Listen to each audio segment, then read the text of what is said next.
Everyone knows that feeling, wanting to experience more stories, but struggling to find the time. That's where Audible changes everything. With over 1 million audiobooks and Audible originals, there's a story waiting to spark anyone's imagination. Take The Paris Apartment by Lucy Foley, the gripping psychological thriller that's keeping listeners on the edge of their seats. Imagine unraveling its mysteries during your morning commute, or losing yourself in its twists and turns while doing household chores. That's the magic of Audible. It transforms daily routines into opportunities for thrilling discoveries. The best part? Members get access to thousands of included titles, with new content added regularly. From bestsellers to hidden gems, every genre imaginable is at their fingertips. And with one easy-to-use app, switching between favorites or discovering new passions has never been simpler. There's more to imagine when you listen. Start a free 30-day Audible trial and get your first audiobook free at audible.com/Wondery. That's audible.com/Wondery.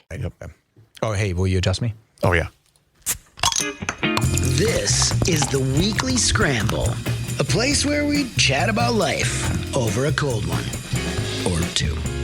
It's time to belly up to the pod with Mike Fratelloni and your host, Chris Reavers. That's right. It's time for the Weekly Scramble podcast. My name is Chris Reavers. With me, as always, his name is Mike Fratelloni. Hello, Michael. How you doing, Reavers? I am doing so well. Are you? I'm on cloud nine. Michael, I have never been happier, and I'm going to tell you why. Why is that? Because you are such a great friend. Mm-hmm. Yeah, I'm with you so far. You were nice enough on Tuesday. I had just kind of made a passing comment on our previous show that both me and my boys, we were going to be volunteering and working the burger stand at the Jordan Mini Met, because the JABA fundraising effort running the burger stand is where my boys play baseball, through the JABA organization. And I thought, well, I always like to try to help out whenever I can, because it ultimately benefits my kids and playing baseball. And by the way, it's fun. So I made a very passing comment, and I'm basically going to be at the game anyway, unless either one of my kids doesn't have a game or I don't have a game in Faribault.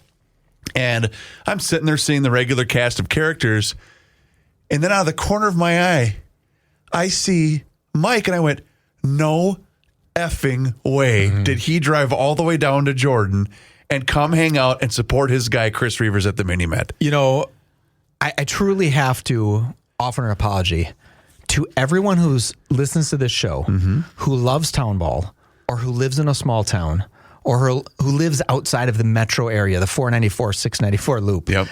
I really have to apologize, because I didn't understand it, Reavers. I honest to God, I didn't understand it. Let me paint what it felt like for me to go there. Okay, I pull up. There's ample parking, right? I don't even really think I have to lock my door in my car. No, I'm not even really worried about that. Yeah, you're fine. I walk up to this beautiful, minimalist, a mini mat that's real cool. It's wood, and then there's a bunch of people sitting in chairs and kids on blankets out in out waiting for pop flies to come. One thing that I noticed at this game, Reavers, is no one had their cell phone out. Nope. And I thought, this doesn't happen. This world is a world I have never seen. And I mean it. I have never seen. I was getting I wasn't getting emotional, but I was like, oh my God, this is what is right about America. Families out there, kids running around. What I thought was one of the most telling things is a group of like 10 or 12-year-old boys were sitting on a big towel on the field, right? Yep. Or on the third base line. And a pop fly came up, and they all jumped up. They all had their gloves. They run over, try to get it, and they grab it.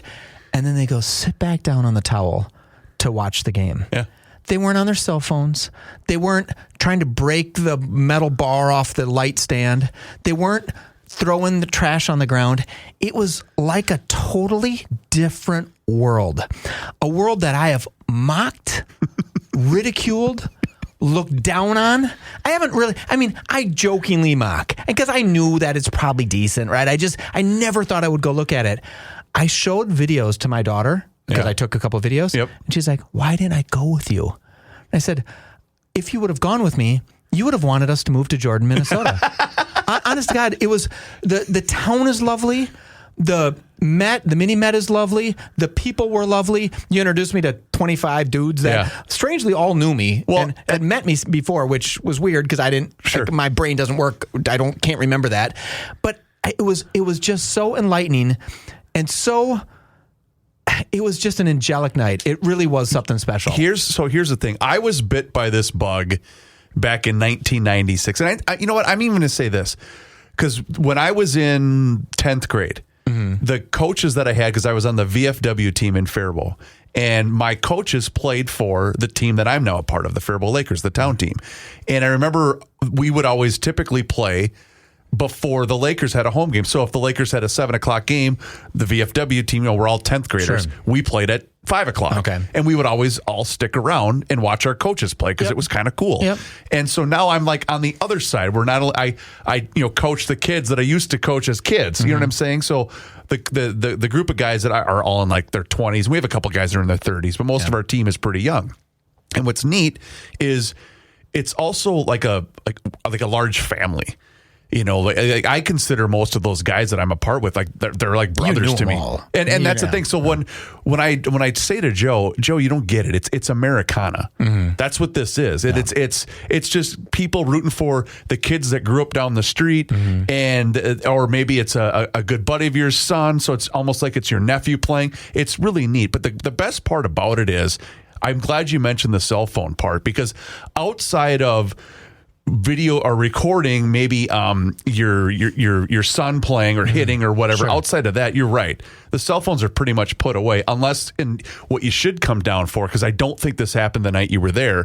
But when they have somebody do the anthem, because Jordan has a young lady, and she is amazing. Really? She's going somewhere on a scholarship for singing, for choir, for music. She's getting a degree in the national anthem. I don't know, but I like it. But she did. I remember she did the anthem during the state tournament last year.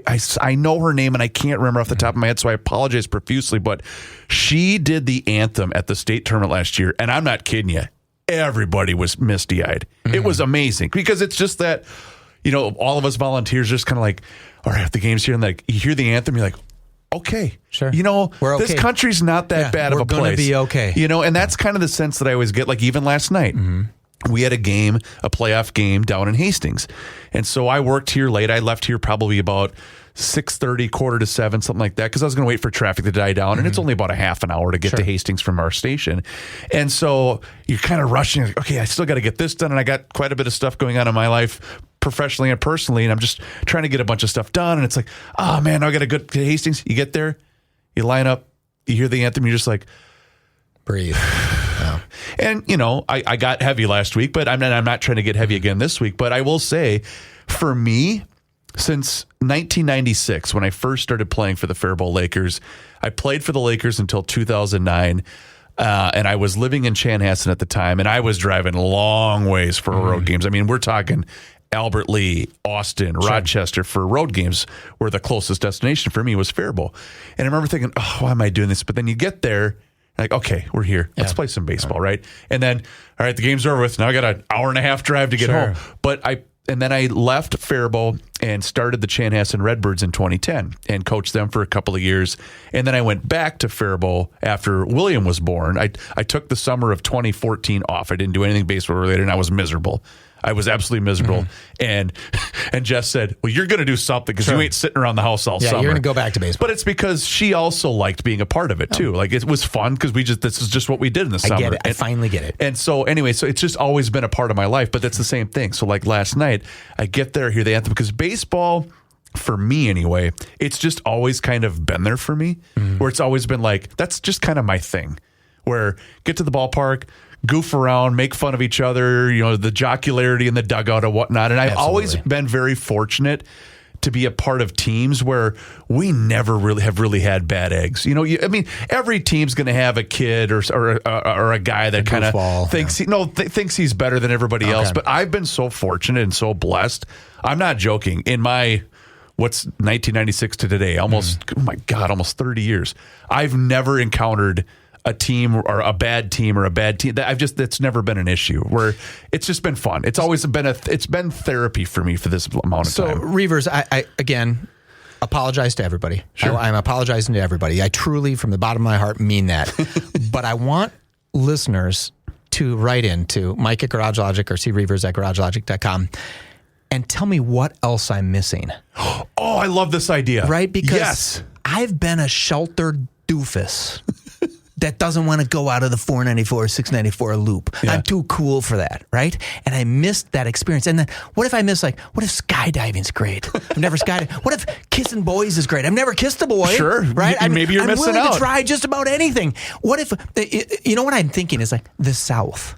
People love the South, right? Yeah. I even had, like... I love this idea. I'm so glad you're doing this. Yeah, I used to have a vision of people in the South. Oh, they're kind of slow and they're kind of, maybe not so bright. People in the South. That was my northern douche sheltered thought, right? Yes. And then I started spending time in the South. I'm like, oh, some of the brightest people I've ever met, some of the kindest people I've ever met. Like, I have a totally different vision. So if you can think of something to get me out of my comfort bullcrap zone I'm in, like scared boy zone. I don't know what it is. Arrogant zone. Can I ask you another question? Because I asked you specifically when I saw you Tuesday night, what route did you take down from your neck of the woods to get there? And you told me that route. Did you take the same route back or did you take a different route? I took 13 back. Okay. Yeah. Okay. But I guess the reason I'm asking you that is I will almost every day when I leave the station and go home, I will intentionally go out of my way, well, number one, to avoid any construction that I possibly can, which is damn near impossible right now.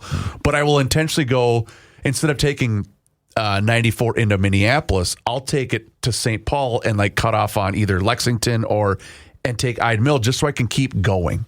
Yeah. If it's a couple extra minutes, I'm still as long moving. As you're moving. Yep. And what I will do is I will intentionally go like all the way down to either Elko or maybe even sometimes 19 because I love driving through the country. Just cornfields on one side and maybe you got, it just doesn't matter.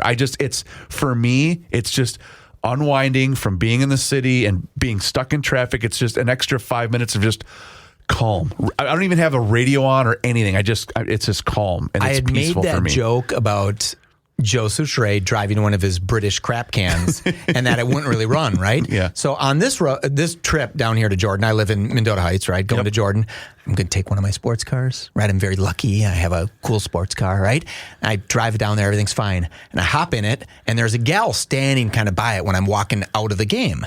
And I could tell she's like, you don't see this every day. It's kind of cool, right? And I'm looking at her and I'm feeling like, yeah, dude, I'm the guy from the big city with the car, right? Just kind of feeling cooler than I have ever been, right? Doesn't start.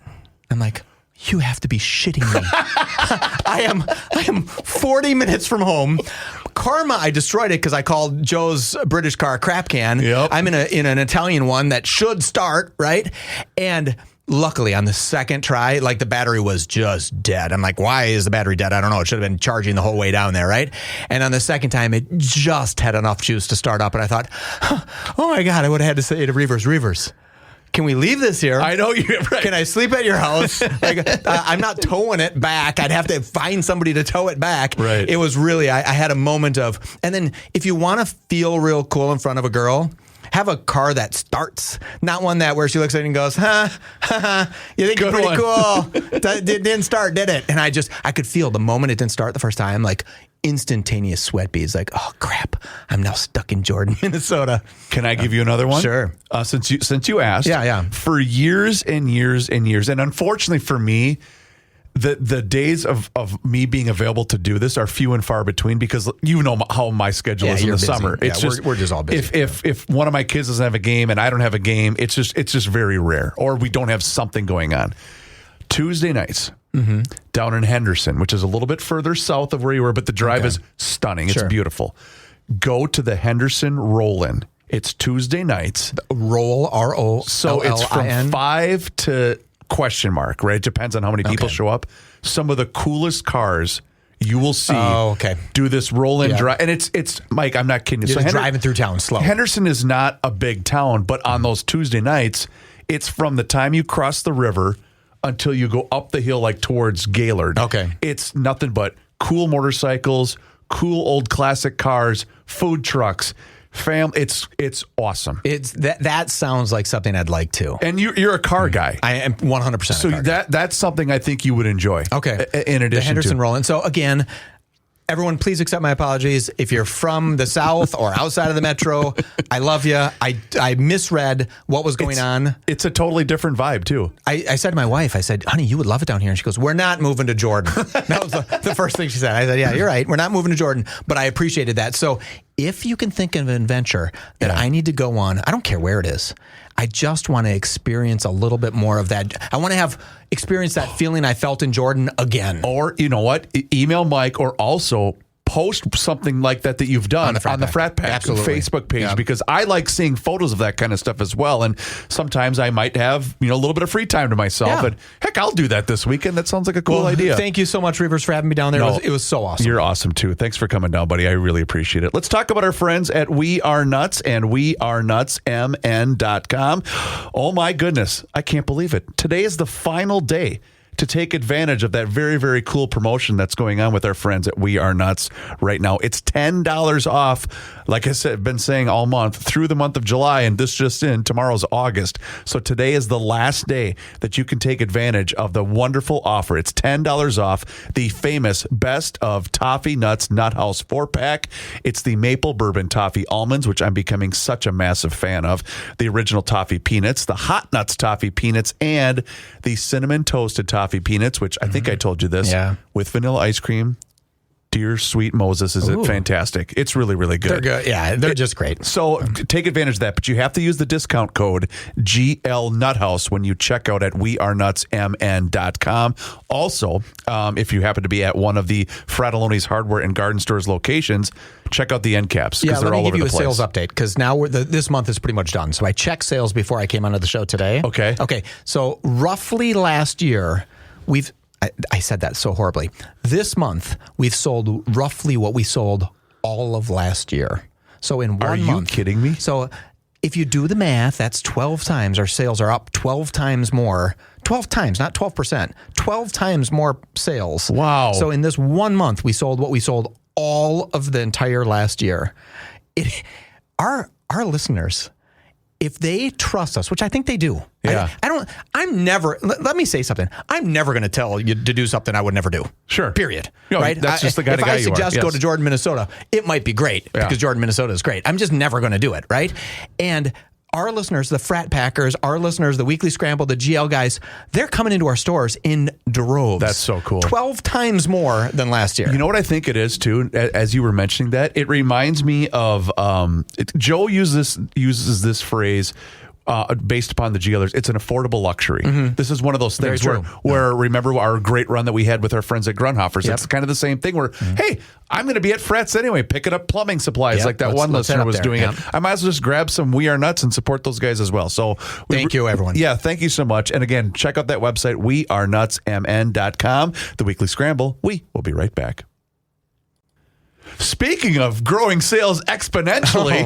Exponential growth. Wow. Have you seen this about Nancy Pelosi? You told me a little bit about this before the show. And Mike, okay, how positive and everything was in the first segment of our show today. Here's the thing. Not only does this dishearten me to such a degree, it doesn't even freaking surprise me. It doesn't. No. Okay. None of this stuff, because I'm so jaded. My mind is so warped. I'm so cynical about everything relating to politics. None of this crap surprises me. I get that Nancy Pelosi hates Donald Trump. And when I say hates Donald Trump, she hates Donald Trump, because Trump gets on and says, yeah, Nancy's making a lot, insider trading, and just throws her right under the proverbial bus, right? Yep. So I looked at this up and I said, boy, if Trump is willing to just say that about Nancy Pelosi, maybe there is something true to it, maybe there isn't. So I got some facts, and let me give you some facts. So Nancy Pelosi makes about $174,000 a year as a senator, right? That's good money. It's great money, but she made probably 3-4x that when she was Senate Majority Leader, right? She probably had more benefits, or made double that, right? Yep. Her net worth, Reavers, they're estimating today, this year, to be $430 million. Her husband, Paul Pelosi, reports income anywhere from $5 million to $45 million a year based on trading profits. The Pelosi's had some money. They were not destitute when they started, right? Right. Her last year's returns, and I know this because I have an app that I track her exact trades. Yep. I earned 54%, strangely enough. So did she. So last year, that beats out almost every single hedge fund manager in the world. Nancy Pelosi traded better than. So here's what I was going to save this question for when we were going to do this segment. Here's what I don't understand. Number one, how is any of this defendable? How is any of this? How are you able to defend any of this as a right-minded individual who's here to serve the public? Well, because obviously you're not here. I'm using that tongue in cheek. But the other part of this I'm wondering is, let's say you're Jimmy hedge fund manager. Sure. Okay, whatever you're Mike Fredoloni. You're the president of whatever. Why wouldn't you also just copy and paste whatever the hell she's doing? You would kind of have to. You would say, if you have a 54% year as a hedge fund manager, you just made yourself hundreds of millions of dollars because you're managing billions of dollars for people. If you're the Josh Arnold of, honest to God, you would be one of the richest men in the world in a very short period if you sustained a 54% growth for any time period more than a fluke year, right? And Nancy seems to do it. They said over the last handful of years, it's over a 720% increase, right? So that's 7.2x, right? So you take it is amazing. So Josh Hawley said, we want to have this Pelosi rule, right? The Pelosi Act, which stops senators and members of Congress from trading based on their knowledge. What she's doing is not illegal, by the way. It should be. Well, it's interesting because it's not truly inside information. It's what they're going to do to these companies, what the government's going to do to these companies. They have this inside story of what they're going to do. Right? What laws they're going to attempt to pass and what legislation is going to happen. So they're not trading on insider knowledge of what the company has. It's they're trading on their knowledge, what they're going to do to the company. So the Pelosi Act, which I love acronyms, it says preventing, so Pelosi, Pelosi, preventing elected leaders from owning securities. And I find that sort of brilliant. So hypothetically, what they would do is say, you can own securities. It has to be managed by someone else, or you have to invest in a S&P fund that the growth of the American economy is the only way you grow your wealth. Right. You can't short selling, meaning you can't bet on it going down. You can only bet on it going up. So everything that you do for your own greed and your own livelihood has to drive the S&P up, right? Which seems kind of logical. I invest, right? Mm-hmm. I invest in, I was thinking, well, if I was a politician, what would I do? I have no idea what stocks I own, right? Like someone does that for me. Like the Josh Arnolds of the world do that for me. And I keep an eye on it a little bit. Sometimes I see that I have some NVIDIA, I kind of know, but I'm not day trading my portfolio. But when people like Pelosi and Paul Pelosi and Nancy Pelosi make 54% in a year, 720% over the last 10 years or whatever it was, it is unstinking believable that they can get away with this, and a shame. So here's my follow-up question to that. And I agree with everything you just said and hope that this gets enacted and really does. Here's the only problem that I see with this happening. Let's just say this gets enacted. Let's say that it's now illegal it's not illegal, but it's highly unethical. But let's just say it does become illegal for someone like Nancy Pelosi to be able to do this. Well, here's the only problem. Then what's going to prevent her from telling Rick neighbor guy or her nephew or someone else that's not her to say, okay, hey, stick this amount of money in X, Y, and Z. And I wish she would. Because the moment you see a neighbor of hers starting getting 54% returns, all they have to do is connect those two dots, because Nancy doesn't want to make that money for the neighbor. She wants to make it for herself. So somehow that money would have to come back to her, and then boom, that's illegal. That is a crime, right? Okay. He could only give her back $15,000 a year or whatever. So if she was earning extra millions of dollars a year and the neighbor had to figure out how to get it back to Nancy, she'd go to jail for that, right? So it is just really cool. So she went on Jake Tapper, right? Went on to CNN. Yep. And we all know Jake Tapper is a middle of the road, honest guy, right? He has no left or right. Actually, what's kind of funny is he's attempting to do that. And Nancy Pelosi was going to get on and talk about the 60th anniversary of Medicare, right? Which I don't know why we're so excited about. Like, hey, congratulations, we've been doing that. It's when Obama was putting up billboards, 55 million Americans on SNAP. I'm like, oh, shouldn't we be sad about that? Why are we bragging? Yeah, why are we bragging that? A whole bunch of people need SNAP, right? But she was getting on it, and Jake said, hey, the president of the United States just called you an insider trader, a real scumball. And he says, I didn't come on and agree to this program to talk to you about that. And he said, yeah, but don't you want to like go ahead and defend say yourself, and defend maybe? yourself against this? And she comes up with nothing. She comes up with, I don't deal with that. Paul deals with it all. I don't deal with any of the insider trading. Paul deals with that. Like throwing Paul under the bus, right? And it's very possible she doesn't. Like, she's not looking, let's buy NVIDIA or let's buy Pfizer. And, oh, by the way, this happens just as much on the Democrat side as it does on the Republican side. For sure. Right? Yep. Every one of them is cheating the system. Everyone is taking advantage of knowledge that they control. 100%. Yep. Not insider trading knowledge, but different levels of knowledge that the market doesn't have. And it is really perplexing. But I was, good for you, Jake Tapper. I think what we have to do, Reavers, when somebody on the left of us, right? We're middle, left of us, does something that, hey, Nancy, tell us about your insider trading. And Nancy's like, whoa, I'm on CNN. You're not supposed to do that to me. You're supposed to tee the ball up for me. So it's funny you bring that up because that's kind of where I was going to go, because oftentimes we'll get emails or Joe will complain about, in fact, it happened just this week about guests that he's like, how come this person won't get back to us and that person? Here's the problem, ladies and gentlemen. I'm going to peel back the curtain on how this whole thing kind of works. Most people, especially as it relates to politics, mostly relating to politics, but oftentimes it might be an author or maybe it's somebody else that kind of doesn't agree with the vibe of your show or the thoughts and opinions of a particular host. But most notably in politics, they're never coming on your show, and B, they're never even going to respond to you. Even if you sent out 10,000 requests, to the point where I just have stopped because I know it's going to go nowhere, and I've got better things to do with my time. And so that's why it's interesting that kind of pulls back the curtain of, well, if you have somebody like her on, her handlers, her layers of people that work beneath her are going to say, well, we need to know every single question that's coming on. I remember one time, I don't think it was a show I was doing with you. It was something else.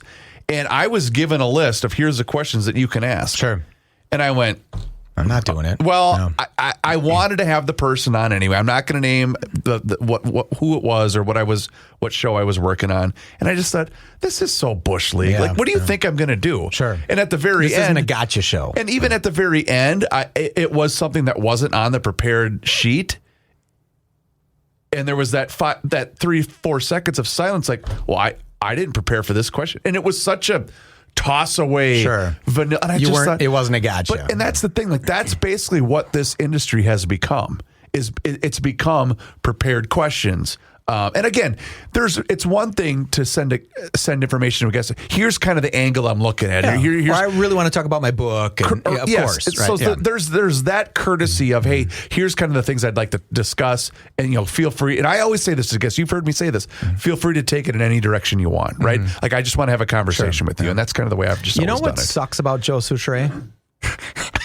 What's that, Mike? He's humble. And he doesn't... The guests that I'd want him to talk to, he doesn't have a PR firm that says, oh, by the way, this is the 36th most listened to news podcast in the world.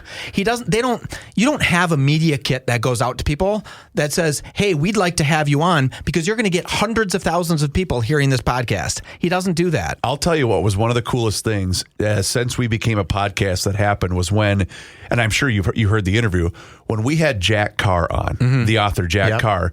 And we had him dialed in via video, so it was just like how you and I are set up, right?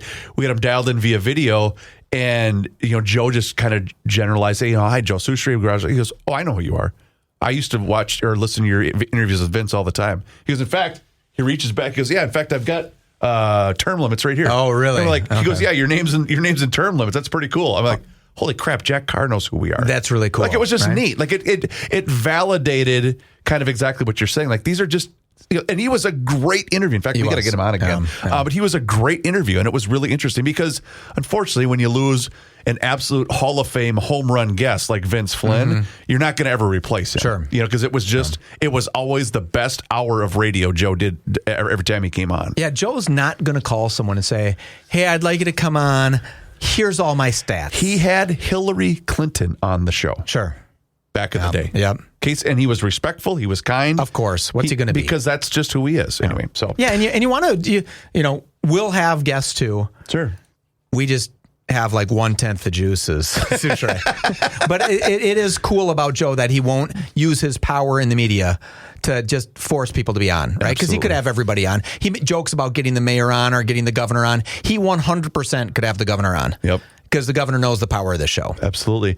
So here's the thing. Let's talk about our friends at Masters Maples and mastersmaples.com. You know, one thing I forgot to mention the last time I was talking about the fine folks at Masters Maples, on their website, they have a store locator.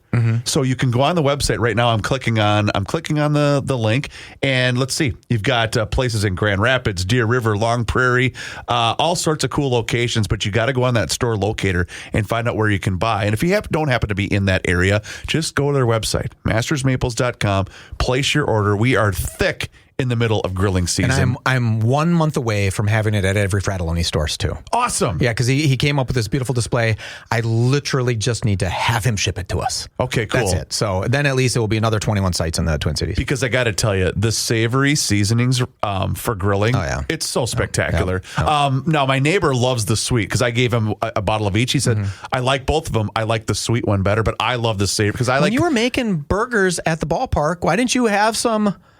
You have it there to put it on that you were putting Lowry's on or something. Let me tell you something. You think I'm going to waste my Master's Maple seasonings on a bunch of rubes? No, I'm just kidding. That stuff's for me, homeboy. Got it. I'm not wasting that on people. You have to call Ben and say, Ben, we need to carry this at Jordan. That's actually not a bad idea. Yep. That's not a bad idea at absolutely. all. But yeah, so like I said, there's a ton of grilling season left. But also, don't forget that it's the best handcrafted maple syrup made right here in Cohasset, Minnesota, and it's really good. Whether it's the traditional, whether it's the bourbon barrel aged maple syrup, it's really, really good. And also, if you've got bakers in your life, the pure maple sugar is wonderful. I got great reviews from that from people that have used it. So anyway, go to mastersmaples.com, the Weekly Scramble. We will be right back.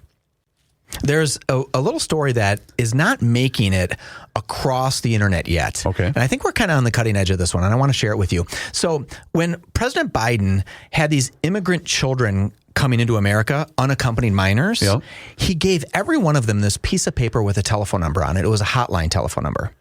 And this hotline telephone number was for them if they were being trafficked or if they were at it, because a host family sometimes took in these kids and maybe the host family were creepers or whatever it is.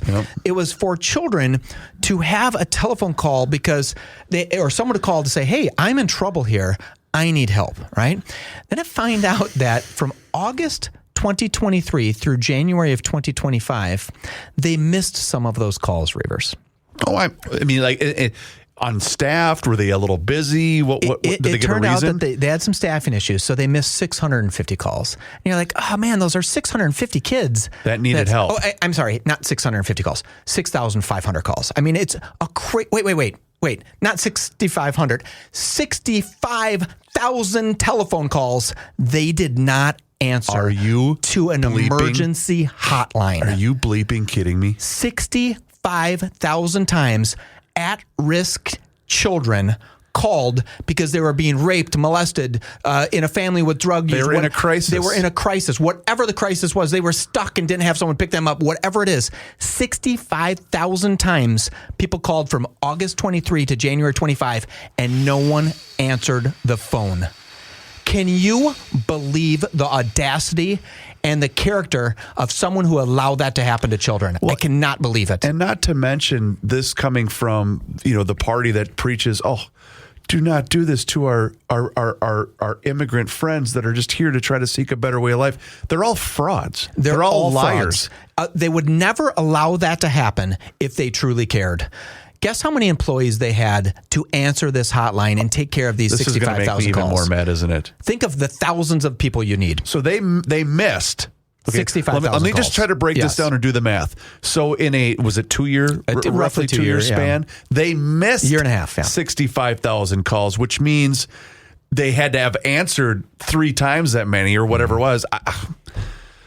Tell me. How many people just give me a guess of how many people you think they were manning these because they know children are in trouble. Got to be hundreds, if not thousands of people that were at this dispatch center. Yeah, thousands. Wait, not thousands, hundreds. No, wait, not hundreds. One. They had one employee to answer the telephone calls for this hotline. One employee. So if someone's listening to this and you think that side is more compassionate on this issue, you're not right. They set up a hotline and said, carry this piece of paper with you. If you're in trouble, call us. And they hired one person and they missed 65,000 calls. And what happens? Think of that. That one person's working an 8-hour shift. Yep. 5 days a week. Yeah.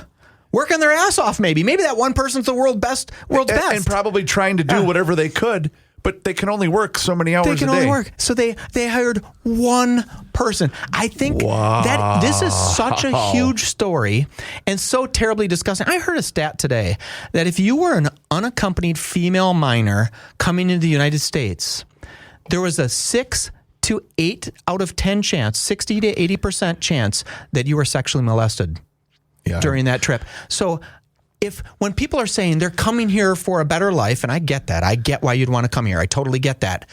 But to allow children to cross the border by themselves, if you lined up 10 girls against the back wall and said, eight of you are going to get raped or molested during this crossing because it's so damn dangerous. Right. But we are so enticed to getting you here that we don't give a shit. We just want you here.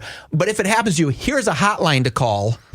Joe's going to work Monday through Friday. If you're calling any other time between the time Joe's not working, he might like not, the 65,000 other people, he's not going to get it. And I find this so repugnant, so disgusting, so frustrating, so incredibly frustrating. And there's so many stories where I'll never forget the time that we had, his name was Mark Lamb. He was a sheriff, and he worked basically in Arizona. He was doing border security down in Arizona, and he came on our show.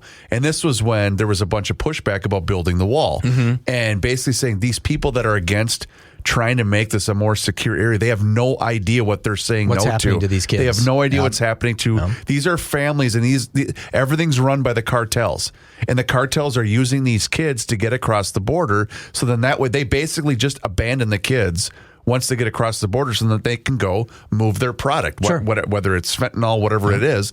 And it's just, he goes, they don't understand that we're not trying to prevent the wonderful 5-person family trying to seek out a better life.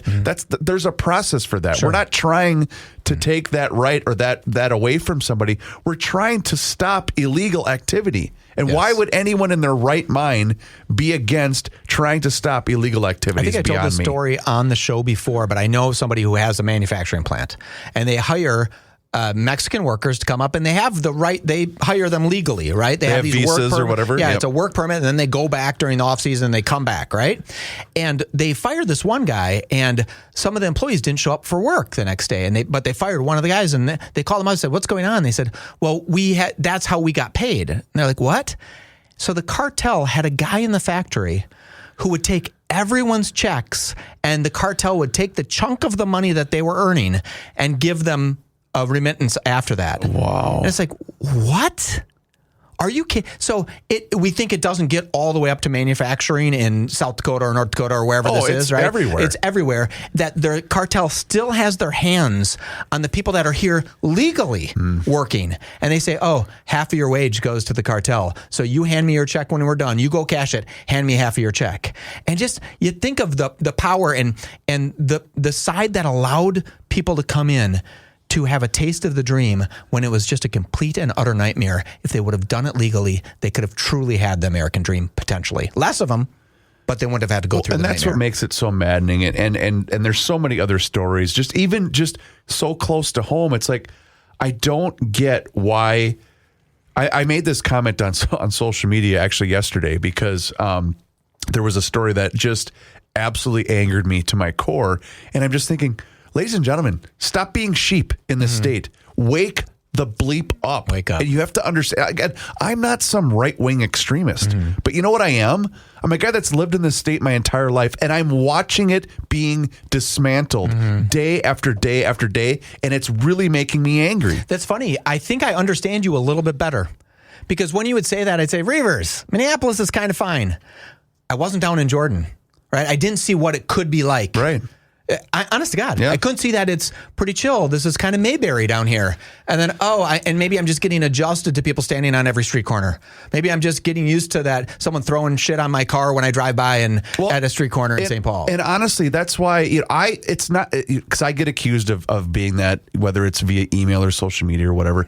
Fine, go ahead and call me whatever you want, but I'm not an idiot. Sure. I know what I'm seeing, and I know I have worked in this city for 25 years. Yeah, believe your eyes. I used to love being downtown. I used to live downtown. And then you started to notice, okay, let's move a little bit further away. Right? Just to get out of the city and I wanted to buy a home and all that stuff, right? And it's like, all right, I need to move a little bit further away. Like just the net. Like I don't care that it takes me an hour to get home. I don't care. Yeah. It just doesn't matter. It's a good thing. It winds you down from this mania that podcasting is. Exactly. And it's just, I hate what I'm seeing is I guess a better way to put it, because I love this city. I do. I love the Twin Cities. It's always been home. I mean, not always, but I've always lived in this state. I've always wanted to live in the city ever since I was a kid. I love Faribault. Don't get me wrong. I grew up there, went to school in Mankato. I love everything about that, but it's like it makes me angry that decisions are being made that's allowing this to happen by people who have zero vested interest in the greater good of the state of Minnesota and the Twin Cities. Yeah, it's sad, and we'll survive, we'll make it, but frustrating. Yes. You know what else is frustrating? The other day I was playing a game of peekaboo, and I had a little bit of an accident. I had an accident playing peekaboo. Oh no! I had to be taken to the ICU. Reavers, you are the best. Oh, thank you, Michael. Please do us a favor, rate and review the show wherever you happen to be listening to the Weekly Scramble podcast. It really helps us out, and we appreciate each and every one of you. And once again, thank you so much to everyone that's reached out, whether it's via email, the Frat Pack Facebook page. All those comments are truly wonderful, and they really do mean a lot to both Mike and, of course, myself. His name is Mike Fratelloni. My name is Chris Reavers. Thank you so very much for listening to the Weekly Scramble podcast. We'll talk to you next time. Until